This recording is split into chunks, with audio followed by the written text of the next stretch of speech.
नमस्कार मित्रों, मैं शशांक और आज हम प्रारंभ करेंगे शिव पुराण का छठा अध्याय, शिव पुराण के श्रवण की विधि।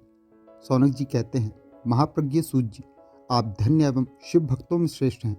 हम पर कृपा कर हमें कल्याण में शिव पुराण के श्रवण की विधि बताइए, जिससे सभी श्रोताओं को संपूर्ण उत्तम फल की प्राप्ति हो। सूत जी ने कहा, मुने सौनक, मैं तुम्हें संपूर्ण फल की प्राप्ति के लिए शिव पुराण की विधि विस्तार पूर्वक बताता हूँ। सर्वप्रथम किसी ज्योतिषी को बुलाकर दान से संतुष्ट कर उससे कथा का शुभ मुहूर्त निकलवाना चाहिए और उसकी सूचना का संदेश सभी लोगों तक पहुंचाना चाहिए कि हमारे यहाँ शिव पुराण की कथा होने वाली है। अपने कल्याण की इच्छा रखने वालों को इसे सुनने अवश्य पधारना चाहिए। देश में जो भी भगवान शिव के भक्त हों तथा शिव कथा के कीर्तन और श्रवण के उत्सुक हों, उन सभी को आदरपूर्वक बुलाना चाहिए और उनका आदर सत्कार करना चाहिए। शिव पुराण सुनने के लिए मंदिर, तीर्थ, वन प्रांत अथवा घर में ही उत्तम स्थान का निर्माण करना चाहिए। केले के खंभों से सुशोभित कथा मंडप तैयार करवाएं। उसे सब ओर फल, पुष्प, सुंदर चंदोवे से अलंकृत करना चाहिए। चारों कोनों पर ध्वजा लगाकर उसे विभिन्न सामग्री से सुशोभित करें।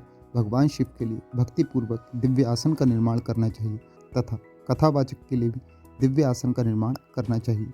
नियम पूर्वक कथा सुनने वालों के लिए भी सुयोग्य आसन की व्यवस्था करें तथा अन्य लोगों के बैठने की भी व्यवस्था करें। कथा बाँचने वाले विद्वानों के प्रति कभी बुरी भावना न रखें। संसार में जन्म तथा गुणों के कारण बहुत से गुरु होते हैं, परंतु उन सब में पुराणों के ज्ञाता ही परम गुरु माने जाते हैं। प्राणवेत्ता, पवित्र, संत, साधु, ईर्ष्या पर विजय प्राप्त करने वाला और दयालु होना चाहिए। ऐसे गुणी मनुष्य को इस पूर्णमयी कथा को बाँचना चाहिए। सूर्योदय से 3:30 पहर तक इसे बाँचने का उपयुक्त समय है। मध्याह्न काल में 2 घड़ी तक कथा बंद रखनी चाहिए ताकि लोग मलमूत्र का त्याग कर सकें। जिस दिन से कथा शुरू हो रही है उससे एक दिन पहले व्रत ग्रहण करें। कथा के दिन में प्रातःकाल का नित्य कर्म संक्षेप से कर लेना चाहिए। वक्ता के पास उसकी सहायता हेतु एक विद्वान व्यक्ति को बैठाना चाहिए जो कि सब प्रकार के संशयों को दूर कर लोगों को समझाने में कुशल हो। कथा में आने वाले विघ्नों को दूर करने के लिए सर्वप्रथम गणेश जी का पूजन करना चाहिए। भगवान शिव पुराण की भक्ति भाव से पूजा करें। तत्पश्चात श्वेता तन मन से शुद्ध होकर आदरपूर्वक शिव पुराण की कथा सुने। जो वक्ता और श्वेता अनेक प्रकार के कर्मों से भटक रहे हैं, काम आदि 6 विकारों से युक्त है, वह पुण्य के भागी नहीं हो सकते। जो मनुष्य अपनी सभी चिंताओं को भुलाकर कथा में मन लगाते हैं, उन शुद्ध बुद्धि मनुष्य को उत्तम फल की प्राप्ति होती है। इति श्री शिव पुराण 6वां अध्याय संपूर्ण। इसी के साथ बात कर लेते हैं 7वें अध्याय के विषय में, श्रोताओं द्वारा पालन किए जाने वाले नियम। सूत जी बोले, सौनक, शिव पुराण सुनने वाले, व्रत लेने वाले पुरुषों के लिए जो नियम है उन्हें भक्ति पूर्वक सुनो। शिव पुराण की पूर्णमयी कथा नियम पूर्वक सुनने से बिना किसी विघ्न बाधा के उत्तम फल की प्राप्ति होती है। दीक्षा रहित मनुष्य को कथा सुनने का अधिकार नहीं है, अतः पहले वक्ता से दीक्षा ग्रहण करनी चाहिए। नियम पूर्वक कथा सुनने वाले मनुष्य को ब्रह्मचार्य का अच्छी तरह से पालन करना चाहिए। उसे भूमि पर सोना चाहिए, पत्तल में खाना चाहिए तथा कथा समाप्त होने पर ही अन्न ग्रहण करना चाहिए।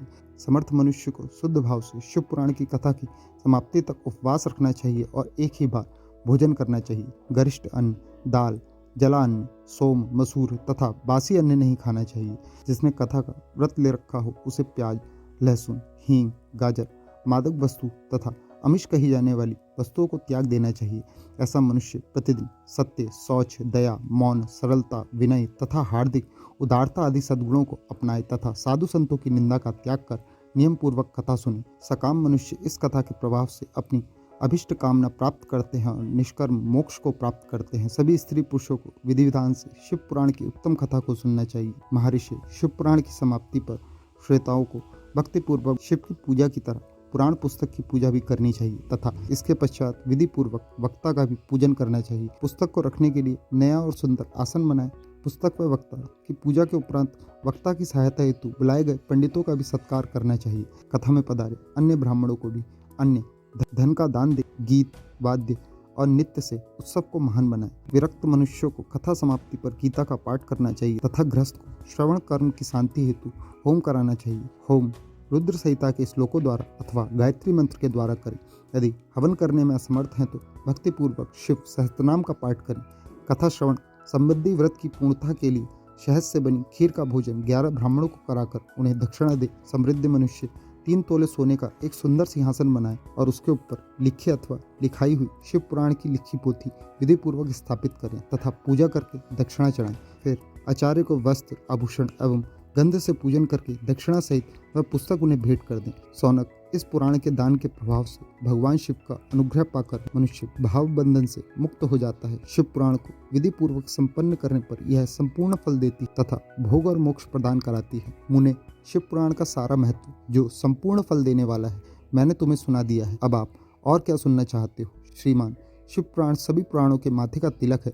जो मनुष्य सदा भगवान शिव का ध्यान करते हैं उनकी वाणी शिव के गुणों की स्तुति करती है और जिनके दोनों कान उनकी कथा सुनते हैं उनका जीवन सफल हो जाता है, वह संसार सागर से पार हो जाते हैं। ऐसे लोग इहलोक और परलोक में सदा सुखी रहते हैं। भगवान शिव के सच्चिदानंद रूप का स्पर्श पाकर ही समस्त प्रकार के कष्टों का निवारण हो जाता है। उनकी महिमा जगत के बाहर और भीतर दोनों जगह विद्यमान है।